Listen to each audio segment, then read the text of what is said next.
নমস্কার, কেমন আছেন সবাই? পূজার খুঁটিনাটি ব্লগে স্বাগত জানাই। অনেক দিন বাদে একটা রান্নার ছোট্ট ভিডিও নিয়ে চলে এলাম। এটা হচ্ছে বন্ধুরা তেলকই। আমি কিভাবে বানাই তো ভাবলাম তোমাদের কাছে শেয়ার করি। এই ভিডিওটা 3 দিন আগেকার একটা ভিডিও, এডিট করার সময় পাইনি। তো আজকে একটু ফ্রি ছিলাম, তো ভাবলাম তোমাদের কাছে বন্ধুরা এটা শেয়ার করি।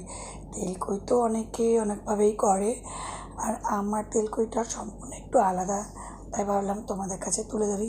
বন্ধুরা, মাছটাকে ভালো করে ভেজে নিয়েছি। হলুদ মাছটা একটু বাজার থেকে তোমাদের দাদাভাই কেটে নিয়ে এসেছিলো, যেটা আমি মাছ কাটতে পারি না।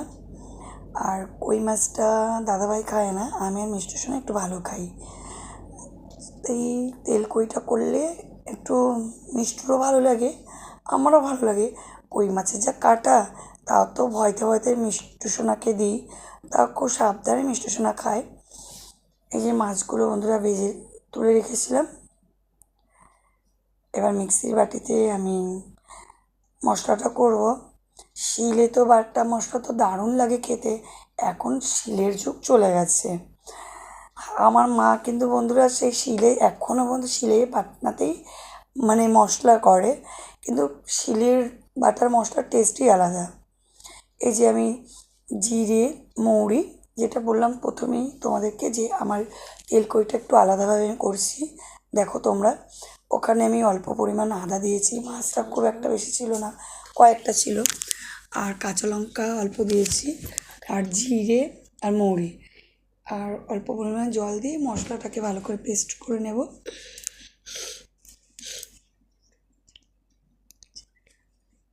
এই মশলাটাকে পেস্ট করে একটা বাটিতে ঢেলে নিলাম আলাদা। আবার এই বাটির মধ্যে যেহেতু আমি পেঁয়াজ বাটাও দেবো, তা ভাবলাম এই বাটিতে আবার পেঁয়াজটাকে পেস্ট করে নিই। বাটিটাকে সাইড করে রেখেছি, এর মধ্যে আমি পেঁয়াজটাকে আবার পেস্ট করার জন্য দিয়ে দিলাম। একটাই পেঁয়াজ দিয়েছি বন্ধুরা, কিন্তু মাছের পরিমাণটা খুবই কম, তার জন্য মশলাটা কমই করছি। তেলটা গরম হয়ে গেছে, তেলের মধ্যে গোটা জিরে, তারপর তেজপাতা, শুকনো লঙ্কা ফোড়ন, তারপর গোটা গরম মশলা ফোড়ন, এর মধ্যে দুটো এলাচ দিলে না স্মেলটা খুব দারুণ হয় বন্ধুরা। এইভাবে আমি ফার্স্ট টাইমই তেলকইটা এইভাবে করলাম, কিন্তু সিম্পল আমি অন্যভাবে করি। এটা একটু অন্যরকম করে দেখলাম, দেখি কেমন হয় খেতে। এই রান্নাটা আমি শিখেছি আমার জেঠিমার কাছ থেকে, দারুণ লেগেছে, তাই আমি বাড়িতে ট্রাই করছি।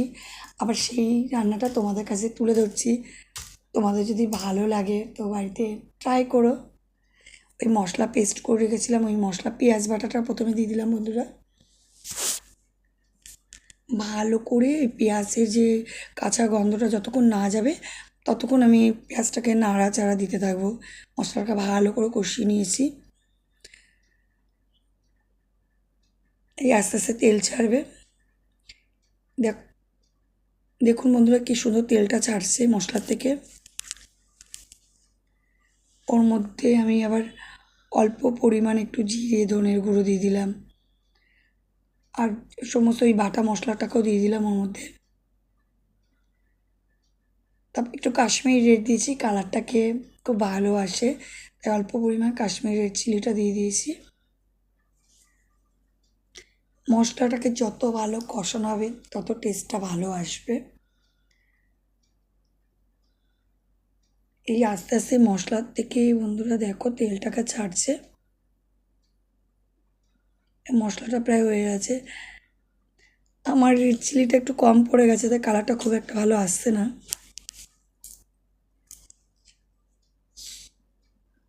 মশলাটা আমার রেডি, একদম ঠিকঠাকভাবে কষানো হয়েছে, একদম পারফেক্ট। তেল সব ছেড়ে যাচ্ছে মশলার থেকে। এবার লাস্টে আমি টমেটোটা দিয়েছি। টমেটোটা পেস্ট করে দিলেও চলবে, কিন্তু আমি এইভাবেই দিয়েছি, টেস্টটা একটু অন্যরকম লাগবে বন্ধুরা। তোমাদের যেমন খুশি তেমন দিতে পারো, কেউ পেস্ট করে দেয়, কেউ কুচিয়ে দেয়, আমি 4 টুকরো দিয়েছি। আর সামান্য পরিমাণে একটু চিনি দিয়েছি টেস্টটাকে বাড়ানোর জন্য, আর কালারটা খুব দারুণ হয়। আর সমস্ত মশলাটাকে একটু নাড়াচাড়া দিয়ে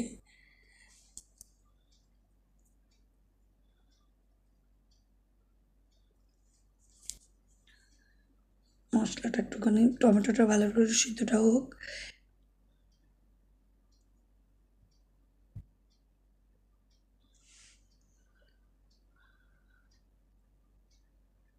এবার মশলাটা কষানোর পরে আমি অল্প পরিমাণে একটু জল দিয়ে দিয়েছি। খুব একটা মানে পাতলা হবে না, মাছটা বেশ একটু মাখা মাখাই হবে। আমি ভাবতে পারি না বন্ধুরা যে আমি এখন এত রান্না শিখে গেছি। আমি এক গ্লাস জল তুলে পর্যন্ত খেতাম না। আর এখন আমার মা অবাক হয়ে যায় যে মেয়ে এত বড় হয়ে গেছে, এত রান্না শিখে গেছে। এখন আমি মাকে পার করে যাচ্ছি। মা বলছে, তুই এত বড় হয়ে গেছিস, এত সুন্দর সুন্দর রান্না শিখে গেছিস। ঠিক আছে বন্ধুরা, দেখো এবার জলটা ফুটছে, মানে এবার মাছগুলো আমি এক এক করে ছেড়ে দিচ্ছি। আর মাছটা না বেশি কড়া করে ভাজলে বন্ধুরা টেস্টটা ভালো লাগবে না। কোনো রকম মাছটা এপিট ওপিট হালকাভাবে ভেজে নিতে হবে। এবার মাছগুলোকে ঝোলের মধ্যে দিয়ে দিয়েছি, দিয়ে ভালো করে একটু এদিক ওদিক করে উল্টে পাল্টে মাছটাকে ঢেকে দিতে হবে।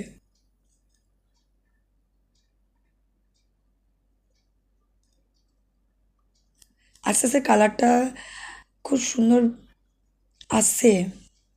আমি হয়তো ভাবলাম যে কালারটা আসবে না, মশলা মানে রেড চিলিটা একদম ছিলই না।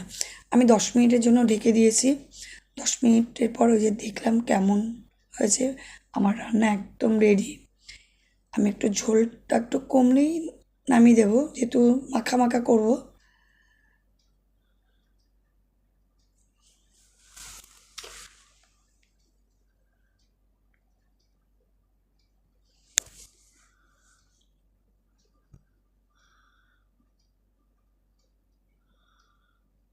বন্ধুরা, এই যে আমার তেলকই রেডি।